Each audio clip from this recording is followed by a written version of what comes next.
The biggest myth that I see being pushed around in small business acquisition social media is that small business acquisition is a passive and hands-off investment. People like Ben Kelly and Cody Sanchez will say that you can just buy a small business, hire a general manager, and sit back and collect all the cash. And in 95% of cases, this is just not realistic and not true for a couple of reasons. First, finding a general manager is a lot harder than you think. It's not like finding a real estate asset manager for your investment homes. There are a ton of those because each manager can manage multiple houses and everything they do for those houses, like fixing a pipe, is the same.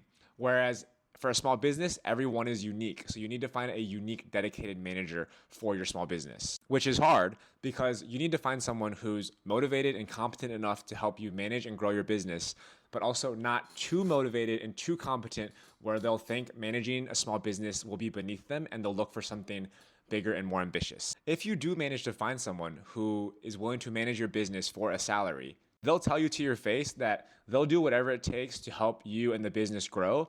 But in reality, in their minds, all they want is to do as little work as possible to help make the business float by so that they can get paid but not get fired. So if a customer comes in at 5:05 p.m. and your general manager has dinner plans at 5:30, he's probably going to say we're closed for the day. Whereas if it was you who was there, you would probably service the customer and rush to make your dinner plans late. Which makes sense, right? Like, why would I, as a general manager, want to work my ass off to help put money into your pocket? Anybody who's ever been an employee in a corporate job also knows this feeling too. The solution is you can give your general manager a pay raise, a big bonus, or equity in the company, and that would properly incentivize them to want to help grow your company and work extra hard for you.